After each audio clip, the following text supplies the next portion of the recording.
Smart People kali ini PT Duplus International kedatangan dua tamu yang luar biasa di setengah jam sibuknya.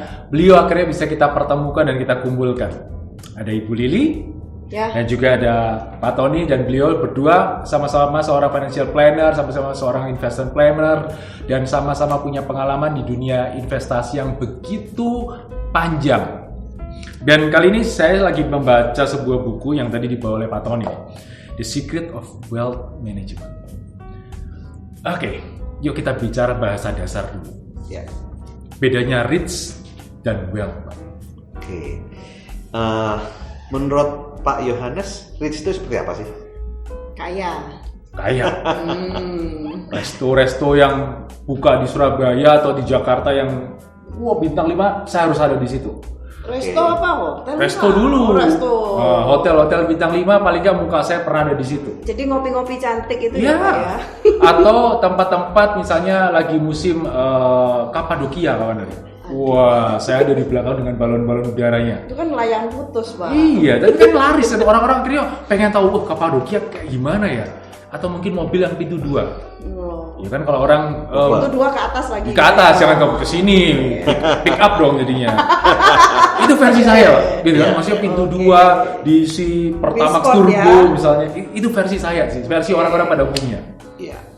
Nah, kalau menurut saya sih itu terlihat kaya, Pak. Oh, berarti bukan Belum kaya. Belum tentu kaya. Jadi dalam artian ada beda antara yang tadi Bapak tanyakan, rich, kaya dan makmur. Banyak sekali orang-orang yang saat ini ingin tampil kaya, kan? Oh iya, pasti. Nah, orang kaya belum tentu makmur. Oh yes. Tapi orang makmur pasti kaya. Nah, bagaimana kita mengetahui orang makmur? Yang pertama, dia punya utang nggak? Utangnya dia besar nggak? Walaupun dia sering di hotel bintang 5, kemudian dia makan di resto-resto favorit, punya mobil 2 pintu atau apa. Tapi kalau mereka ternyata semuanya itu banyak utangnya. Ini kita ngomong utang konsumtif ya, Pak ya? Ya, utang konsumtif. Bukan yang produktif ya. Saya konglomerat banyak utangnya, Pak, produktif tapi. Benar nggak ya kan? Utang konsumtif. Utang konsumtif. Ini bahasa menarik, utang konsumtif. Bukan yang utang produktif. Ya, utang-utang untuk beli yang tadi. Iya, konsumtif. Jadi beli itu ternyata banyak utangnya gitu. Atau itu cuma minjem loh, kan kalau iya. Bu Lili punya mobil, Bu, misi numpang foto ya. Misalnya gitu kan sering banget ya. Cekrik terus saya posting. Ya. Setelah susah payah saya bekerja akhirnya mendapatkan ini. Tapi ini ya kan? cara-cara yang seperti ini kan istilahnya sekarang ini flexing gitu ya. Yes. Nah, itu sebetulnya saya lihat banyak dipakai di sosial media karena dianggap sebagai salah satu cara penjualan yang paling cepat untuk menggait kalangan masyarakat tertentu, Pak ya. Benar nggak? Jadi banyak yang mungkin dulu ya sebelum ada bar es krim itu ya kan, itu kan banyak yang flexing gitu, pamer-pamer karena sebetulnya mereka punya kepentingan untuk marketing. Mereka ingin personal branding. Iya, makanya kepentingan marketing gitu loh, Pak. Ya. Nah, dalam hal ini yang pertama kalau kita makmur, otomatis utang kita terutama baik konsumtif maupun produktif itu maksimal 30% dari income kita. Oh, hanya maksimal 30%? Maksimal. Kalau lebih dari 30% itu pasti akan berantakan kehidupannya. Kemudian yang kedua, ya kalau kita makmur, itu biasanya mereka mempunyai yang namanya wealth protection. Wealth protection. Ya, wealth protection untuk menjaga daripada kalau terjadi hal-hal yang tidak diinginkan dalam kehidupannya. Misal, yang namanya kecelakaan kan tidak semua orang mau. Tapi kemungkinan itu terjadi ada. Besar. Resiko kehidupan. Betul. Iya. Resiko Terus kemudian kemungkinan kalau keluarga kita sakit, entah itu anak, entah itu pasangan suami atau istri, entah itu orang tua, apalagi orang tua ya, itu kemungkinan sakitnya akan sangat tinggi. Nah, punyakah kita dana cadangan, dana darurat? Seandainya orang-orang yang kita sayangi tadi sampai masuk rumah sakit. Nah, kalau kita memang makmur, sakit itu tidak bisa dihindari. Tetapi biaya untuk masuk rumah sakit itu kita sudah sediakan. Ya, jangan sampai pada saat anggota keluarga kita itu masuk rumah sakit, kemudian kita tidak punya dana dan akhirnya hanya menangis, hanya meratap, tapi itu tidak menyelesaikan masalah. Pastinya. Masalahnya kan tangisan air mata tidak bisa menyembuhkan orang sakit. Seandainya tangisan dan air mata itu bisa menyembuhkan orang sakit, kita nggak perlu punya dana darurat.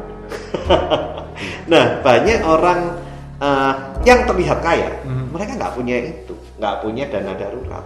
Nah, itu padahal penting. Nah, yang ketiga, biasanya orang makmur pasti punya investasi. Nah, asetnya dia apa?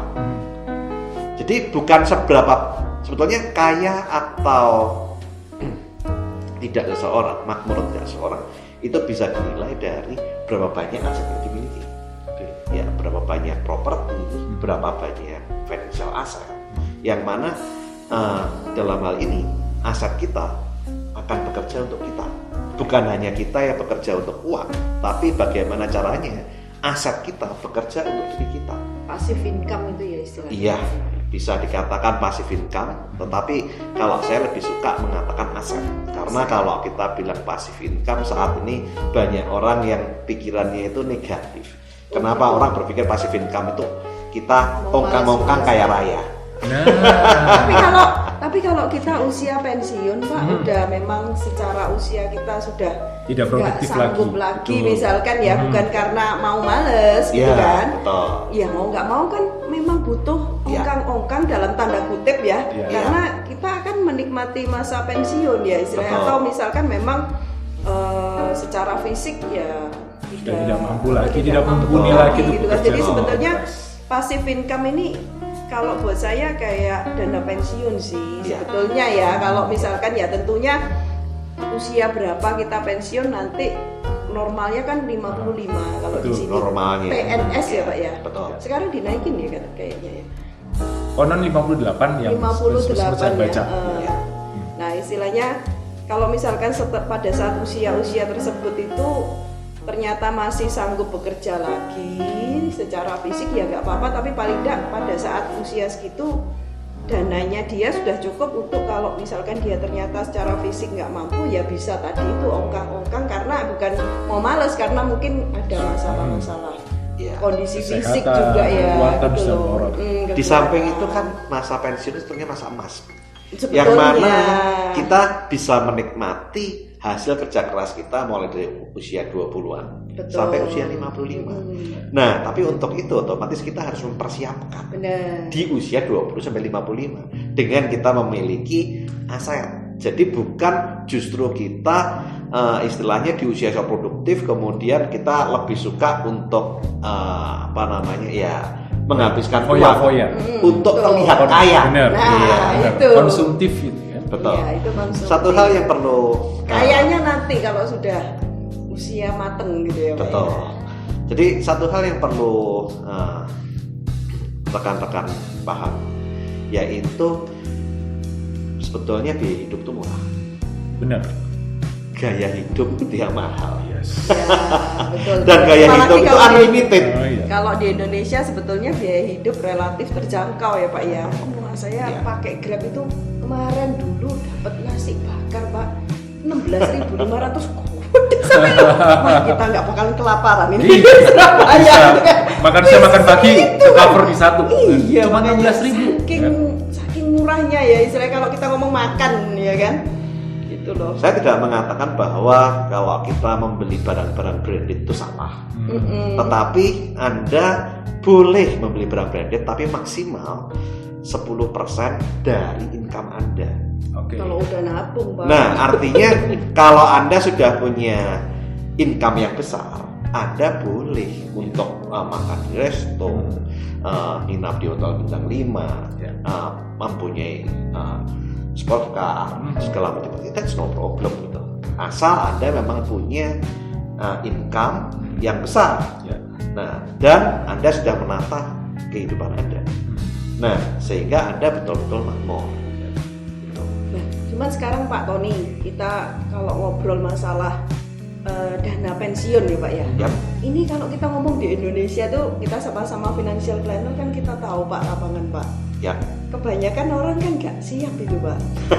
Ya kan maksudnya kita ngomong jujur-jujuran aja ya sebelum pandemi aja maksudnya dengan semakin sulit orang cari income dan sebagainya, cari income aja sulit apalagi nabung persiapan nanti gitu kan. Ya. Nah itu kan sebetulnya itu kan nggak kayak di negara maju gitu ya Pak ya, orang begitu sudah di set gitu ya, begitu bekerja dia harus langsung berinvestasi pensiun, harus punya proteksi insurance, harus punya pajak, kalau di sini harus bayar pajak, kalau di sini kan ya pensiunnya aja juga kayaknya ke arah ke situ tuh karena kan rata-rata income-nya orang Indonesia ini masih apa ya istilahnya untuk mampu menyisihkan itu berat gitu loh Pak, yang saya lihat gitu kan. Belum lagi terus yang kayak gitu tuh mungkin malah jadi akhirnya kepepet, terus akhirnya kejeblos ke investasi bodong Pak. Mungkin loh ya, apa gara-gara itu gitu kan sekarang ini kok kayaknya banyak banget yang ikut investasi bodong. Bahkan saya sempat lihat di YouTube-nya DPR itu orang tukang urut, jadi maksudnya orang-orang level bawah loh ya kan. Nah itu kan concerning ya gitu loh. Jadi dana pensiun, jadi kalau kita bilang misalnya secara umum ya, jadi mereka nggak pernah mikir soal dana pensiun. Jadi pikiran mereka ketika mereka pensiun nanti numpang ke anak. Biasanya kan konsepnya seperti itu kan. Nah, kalau itu iya kan? Nanti jadi sandwich generation. Yes. Gitu. Tapi kebanyakan dari bangsa kita kayak punya bahwa oh ya nanti saya ikut anak, misalnya anaknya ada 3, mereka dulu bilang banyak anak punya rezeki. Ya, bisa bulan ini. Ya. Kalau saya sendiri kurang setuju sih, terus terang ya. Tapi memang benar itu kebanyakan di Indonesia. Banyak yang terjadi ya Bu ya. Seperti itu.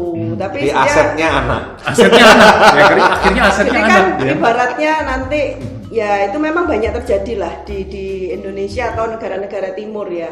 Cuman sebetulnya itu kalau misalkan ada suatu kedewasaan atau persiapan yang cukup, ya nggak perlu sampai membuat anak kita menjadi sandwich generation kan kalau bisa gitu loh, seperti itu. Jadi istilahnya dia mau ngasih oke, nggak ngasih ya minimal kita udah punya ready. Betul. Gitu kan Ya, itu yang membuat kenapa banyak orang tua yang pada saat dia sudah tua dan dia terbeban dengan anaknya, akhirnya menjadi beban buat anaknya.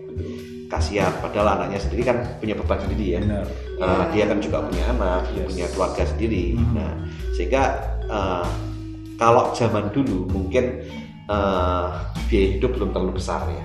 Mungkin masih bisa orang tua ikut anak itu masih bisa. Saat saya ke luar negeri, kapan hari? Waktu itu saya ke Australia dan ke Eropa. Waktu itu sopir busnya itu rata-rata usianya 60 tahun ke atas. Nah, saat saya bertanya sama mereka, apakah memang mereka sudah nyopir bis itu sejak umur 20-an? Ternyata enggak. Mereka justru setelah pensiun, mereka jadi supir bis. Sebelumnya apa? Sebelumnya mereka pegawai kantoran. Bahkan pada saat mereka muda, mereka juga traveling. Mereka ya mirip dengan kondisi kita saat inilah ya. Mereka menikmati eksekutif lah ya, istilahnya. Menikmati kehidupannya dia, tetapi mereka tidak mempersiapkan masa pensiunnya mereka, sehingga akibatnya mereka terpaksa harus bekerja di masa tua. Dan saya tanya kepada mereka, kamu kok nggak ikut anakmu kok tega untuk membiarkan ayahnya yang sudah berusia ada yang 70 tahun masih nyetir gitu ya. Kok masih tega? Masih kuat, masih nggak apa-apa. Kalau yang sakit kan beda ya. Nah, dia jawab. Pertanyaan ini Asia sekali nih. Kok tega ya? Iya. Nah, dia jawab.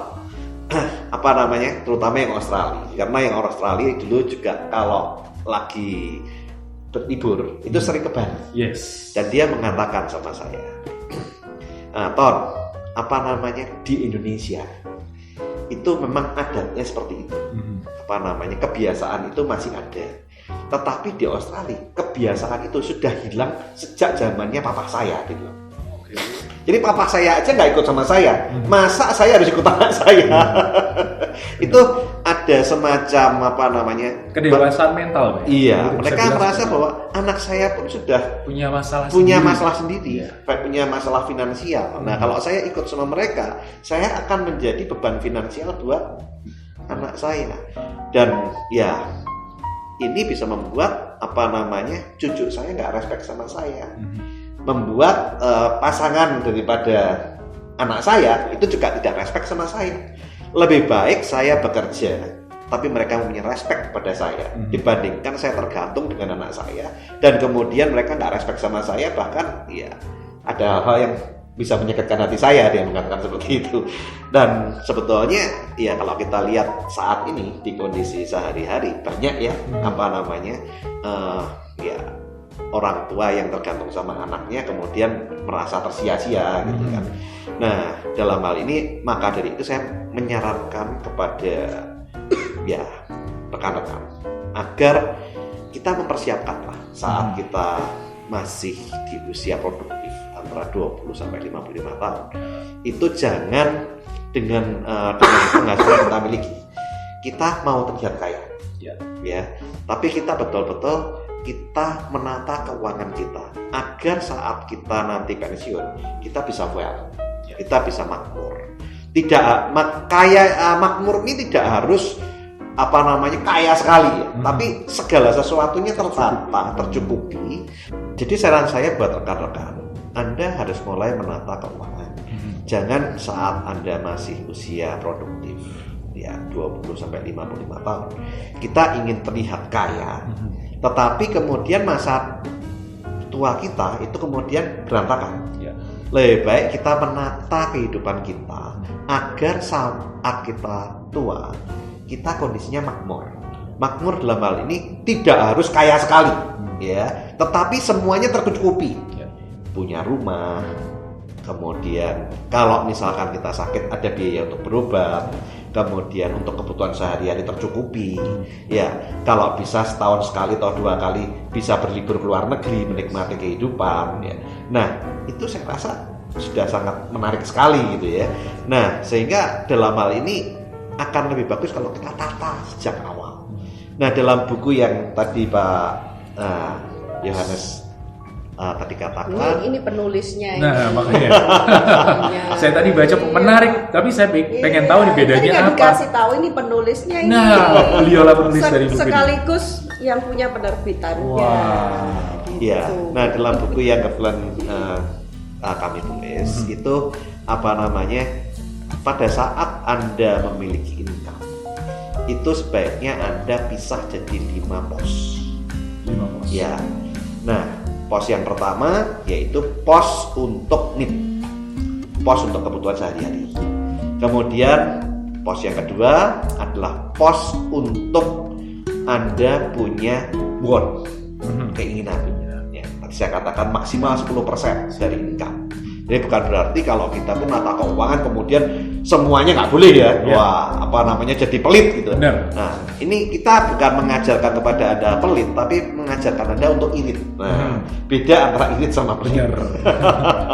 Nah, terus kemudian kalau misalkan kita ada need sudah, want sudah. Ya, kita ada kewajiban misal punya KPR, punya KKB.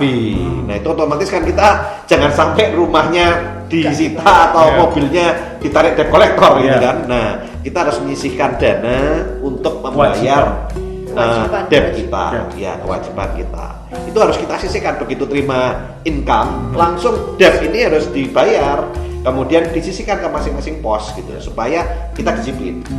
Nah, sehingga jangan sampai kita punya rumah kemudian didatangi debt collector, itu kan enggak nyaman ya. Nah, dan kalau sampai ditarik kan berantakan semua gitu kan. Nah, terus kemudian berikutnya ada pos keempat. Nah, biasanya orang tuh kebanyakan punya 3 ini. Yang ketiga pun kadang-kadang nggak ada. Yang ada need, want. Nah, debt kadang-kadang nggak ada. Jadi makanya debt collector bisa datang ke rumah gitu ya. Prinsipnya kalau bisa bulat ngapain bayar? Kan bulat ya. Bulat dulu ditunda-tunda dulu baru dibayar. Orang ini kan banyak kan pikirannya seperti itu kan. Nah, yang banyak orang nggak punya setelah 3 ini tertutupi selesai. Nah, Yang keempat kalau bisa baru nabung. Oke, saving. Nah, salah. Padahal saving ini harusnya kita ambil dari income. Jadi terpastikan gitu. Nah, saving ini bisa untuk dana darurat, bisa untuk dana pendidikan anak, bisa untuk dana pensiun. Nah, yang kelima adalah pos investasi. Agar bukan hanya kita yang bekerja untuk uang, tapi uang yang bekerja untuk kita dengan kita mulai menata aset. Nah, jadi dalam hal ini biasanya orang kaya itu bukan dari income, tapi orang itu kaya biasanya dari dia punya aset. Kenapa? Karena aset itu bisa terjadi yang namanya multiplication, compounding, betul. Apalagi kalau kita menabungnya secara konsisten, secara rutin, ya. Ada yang namanya dollar cost averaging. Nah, itu untuk membeli aset tertentu. Nah, itu akan membuat pada saat nanti kita sudah di usia pensiun, nilai aset itu sudah sangat besar dan bisa menjadi dana pensiun. Nah, jadi saran saya Anda punya 5 rekening terpisah. Di pos untuk need, untuk kebutuhan, kemudian pos debt, pos one untuk keinginan, pos debt untuk bayar utang, pos saving untuk ada dana darurat dan dana pensiun dan dana pendidikan anak. Yang kelima adalah pos investasi.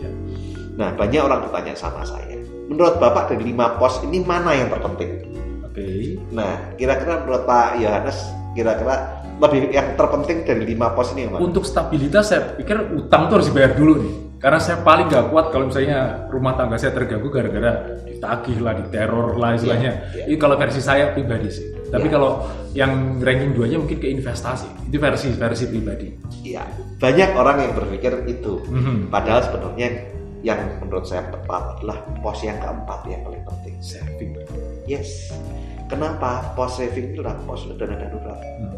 Kalau kita terjadi sesuatu dengan keluarga itu termasuk untuk proteksi atau asuransi, termasuk untuk proteksi asuransi, ya. Jadi dalam hal ini misalkan kita punya anak, ya. Asuransi untuk anak itu tidak terlalu mahal kok.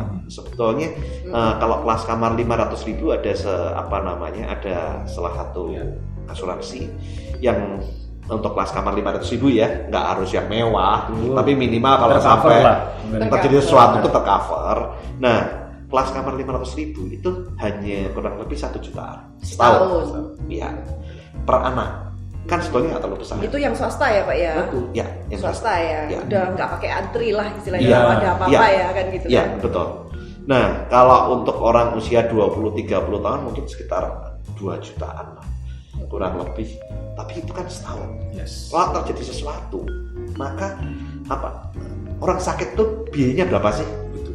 Kan nggak jelas. Benar. Bisa kalau sakitnya ringan murah. Tapi kalau sakitnya pas berat, betul, pas kena kecelakaan segala macam, habisnya puluhan ratusan juta. Kalau sampai kita nggak punya dana darurat, itu yang tadi saya katakan, kita menangis pun nggak bisa menyembuhkan masalah. Dan kalau sampai terjadi sesuatu yang tidak kita inginkan, misal anggota keluarga kita sampai hanya karena biaya, kemudian kita tidak bisa mengobatkan yang terbaik, akhirnya meninggal, itu penyesalannya seumur hidup. Betul kan? Nah, padahal sebelumnya kita asik-asik tadi makan, gaya hidup tadi itu kan menjadi Anda akan merasa terbebani itu seumur hidup. Ya. Nah, kalau terjadi pada anak kita atau pasangan kita atau orang tua kita, karena sebetulnya kita masih bisa mengobatkan harusnya kalau dana itu ada. Bukan penyakit yang berat bagaimana, tapi hanya karena kita nggak punya dan nggak punya dana di saat yang tepat tadi, akibatnya ya menjadi sesuatu hal yang paling kita sesali dalam hidup kita. Nah, sehingga pos saving itu paling penting. Pos saving ya. Tapi pos investasi itu yang membuat kita kaya raya. Saya kalau di sini nih banyak orang itu ya Pak ya, terus terang ya, karena kalau saya sendiri ya, kalau di EduPlus ini kan banyak ke arah investasi agresif. Pak Tony kan juga ya di saham. Itu banyak kan orang Indonesia itu, dia itu mulai investasi kadang-kadang kebablasan Pak. Jadi nggak punya saving yang cukup, entah itu dalam bentuk dana darurat atau proteksi yang cukup, tapi sudah kepengen investment, udah gitu ya agresif, udah gitu investmentnya pakai utang Pak. Apa ini, Pak? Gitu kan. Maka dari itu saya selalu menyarankan saat Anda punya utang, sebaiknya Anda beresin utang Anda dulu, jangan investasi. Tapi Anda harus punya saving. Zaman sekarang itu ada yang berutang untuk investasi. Nah, itu yang parah. Dan repotnya memang banyak yang digosok untuk seperti itu. Iya, Pak.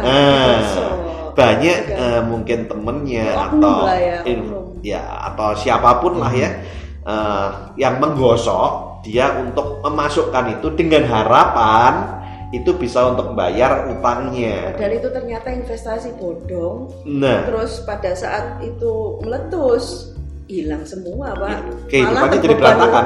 Utang kan. Iya. Apakah dengan itu kita bisa simpulkan bahwa sebenarnya bangsa Indonesia ini cukup rendah secara literasi finansial? That's right.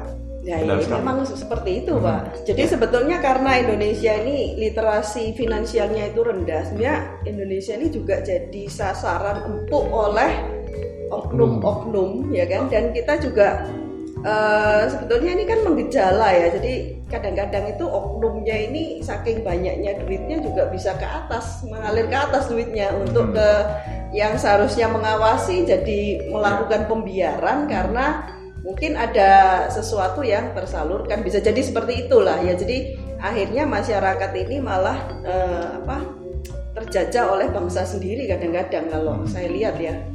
Bisa jadi gitu loh. Jadi mesti ditingkatkan kecerdasan literasinya lah, literasinya gitu kan. Jadi untuk investasi itu kan harus dipikirkan juga ya, seperti apa logisnya, seperti apa keamanan legalitasnya juga kan gitu. Banyak cara sahabat untuk meningkatkan literasi finansial, mungkin dengan membaca.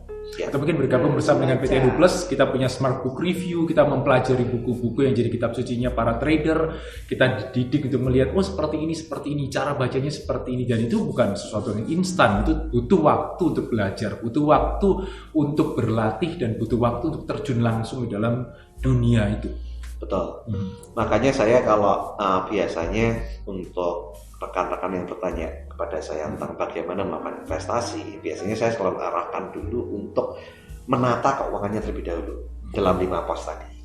Nah, baru sehingga kalau sampai kita investasi, kalaupun kita meleset, karena seperti yang tadi dikatakan Bu Lili, karena kita banyak di investasi yang agresif.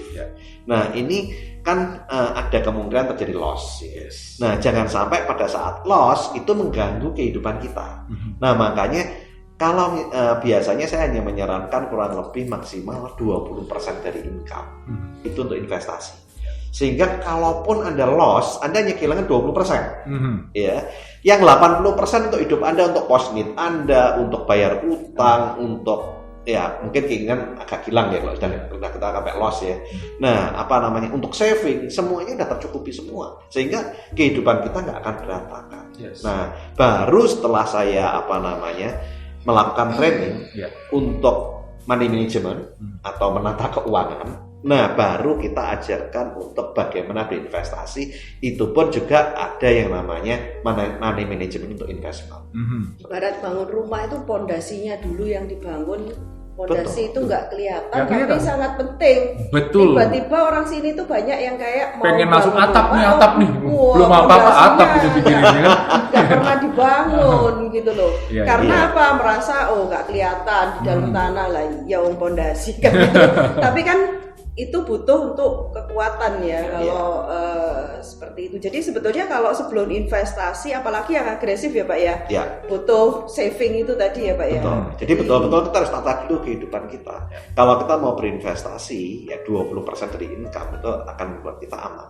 Nah, untuk alokasinya gimana Pak? Jadi maksudnya itu oke lah, dia sudah punya saving, sudah need-nya ya kan, terus debt-nya ya dibayar, terus dia punya dana lebih untuk berinvestasi. Nah, alokasinya ini gimana Pak? Kalau menurut Pak Tony kan gitu kan.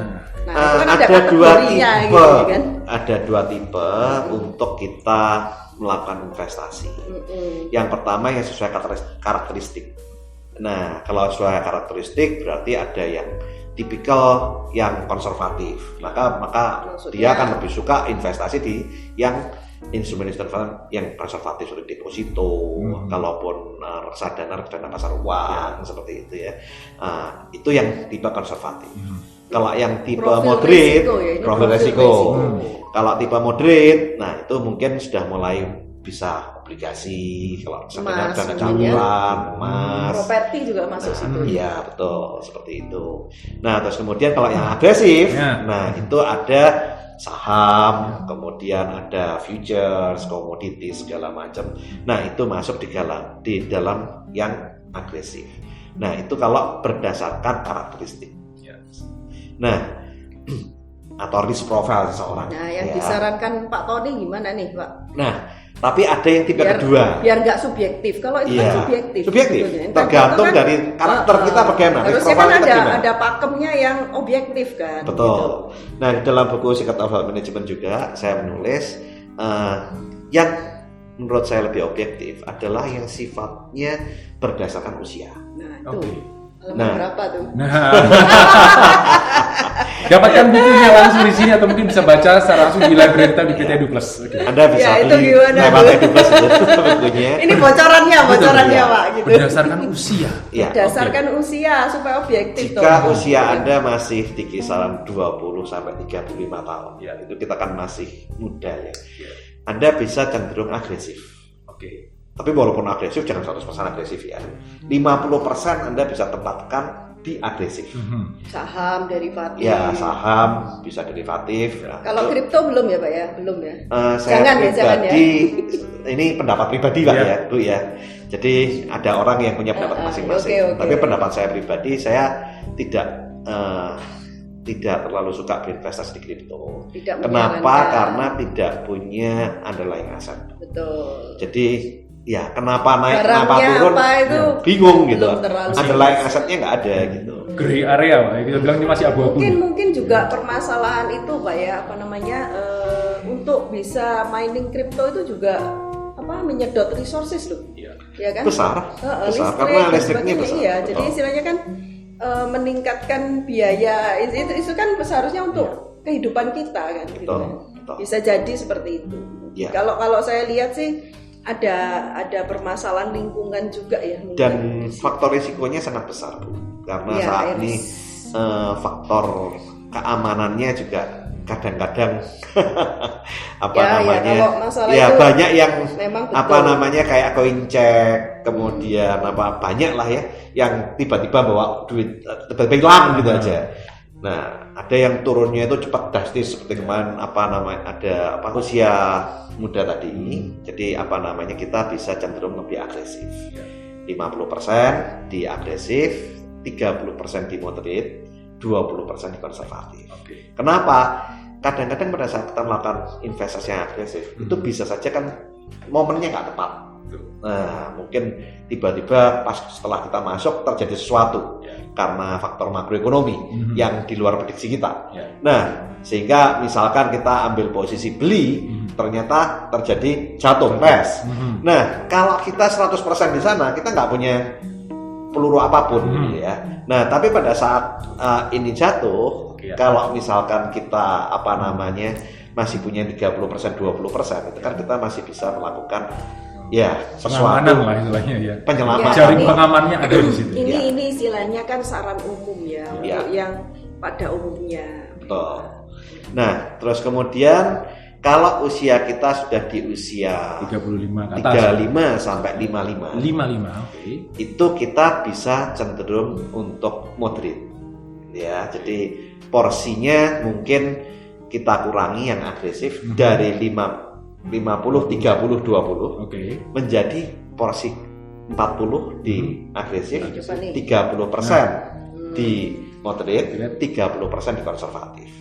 Nah, saat kita pensiun, justru kita agresifnya hanya 20%. 30% di moderate, 50% di konservatif. Sehingga kalau terjadi kesalahan berinvestasi yang agresif, itu kita masih punya instrumen investasi yang lain untuk biaya kehidupan kita saat kita pensiun kan.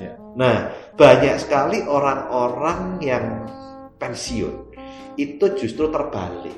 saat dia masih muda itu produktif. Mereka mau berinvestasi agak takut-takut. Saat mereka pensiun, mereka merasa bahwa saya sudah nggak punya income. Mereka berpikir saya punya aset ini, saya masukkan ke yang agresif agar bisa untuk membiayai kehidupan saya. Begitu dia salah, dia akan mengalami problem finansial.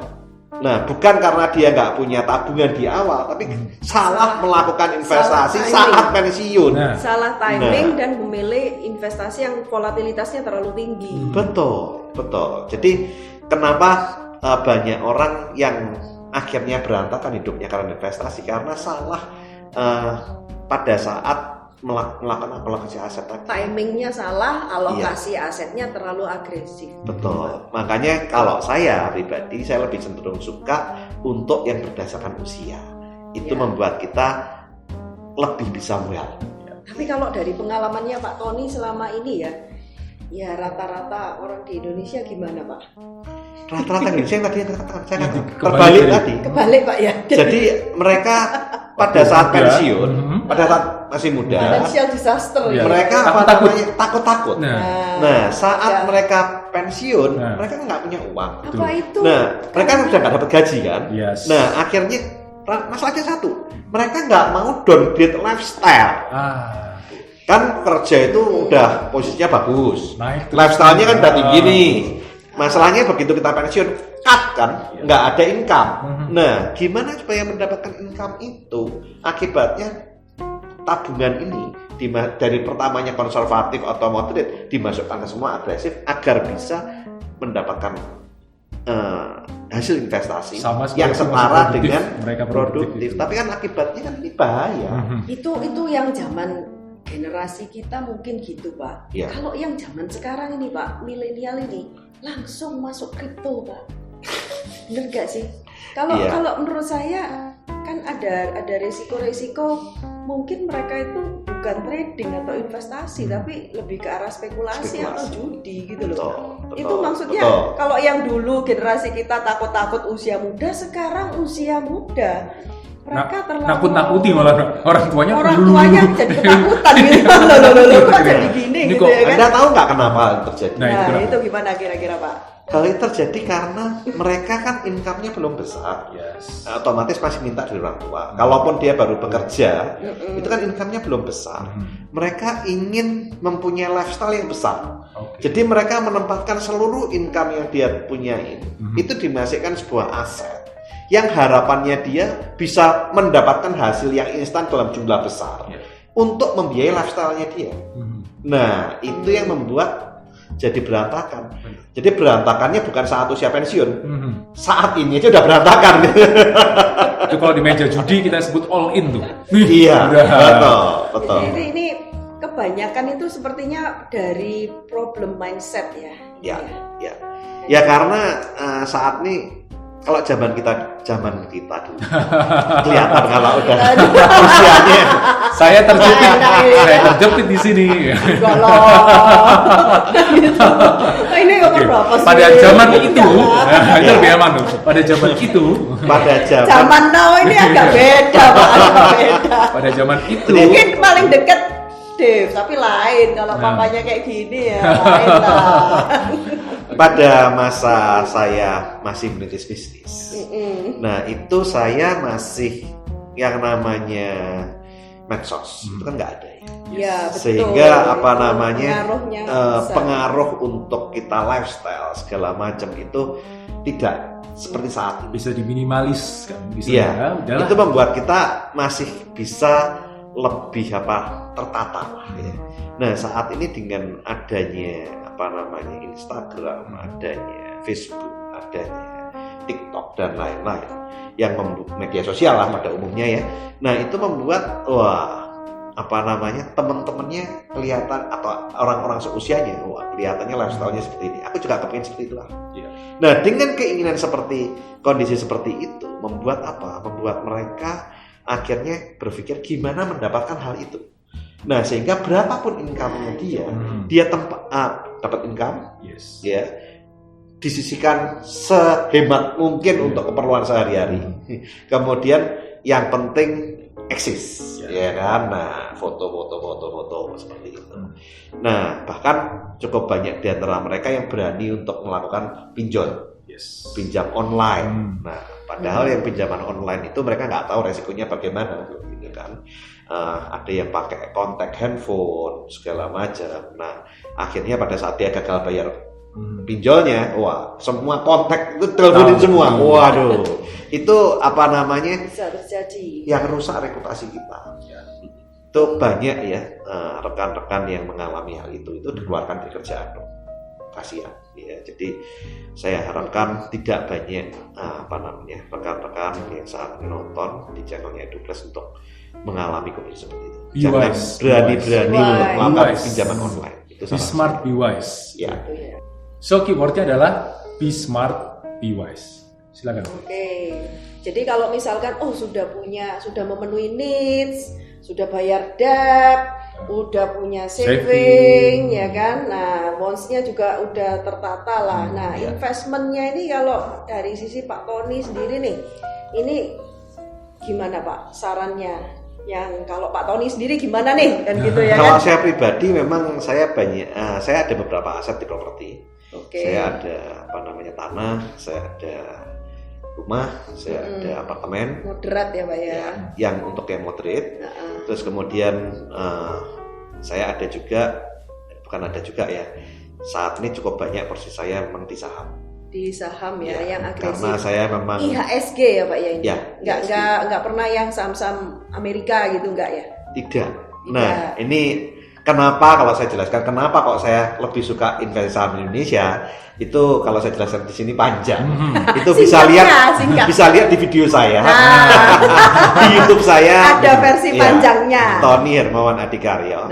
Kenapa? Jadi Anda bisa ketik aja di YouTube, search engine-nya YouTube Tony Hermawan Adikaryo.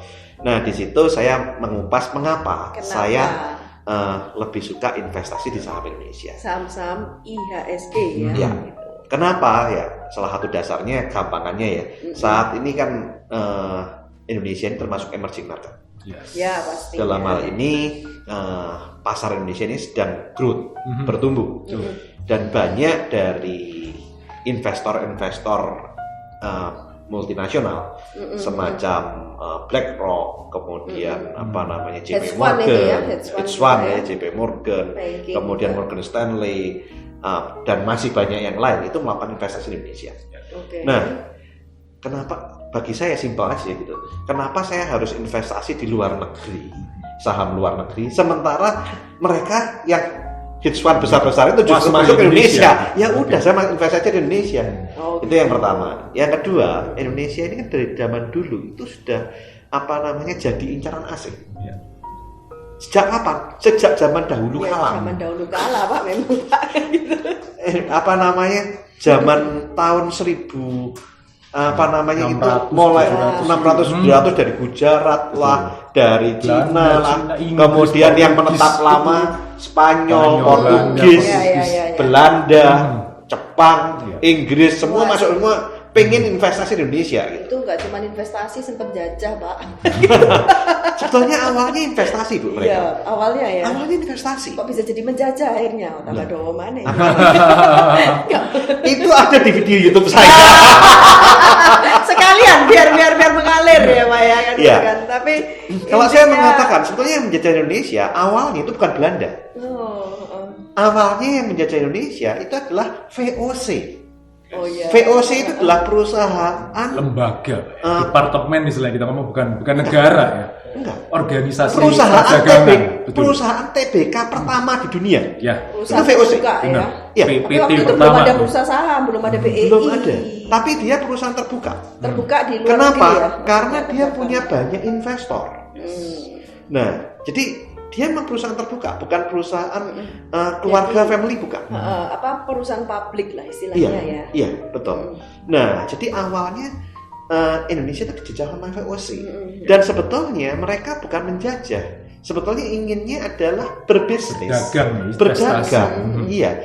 Tapi kan otomatis dia misalkan menguasai kebun cengkeh atau kebun sawit.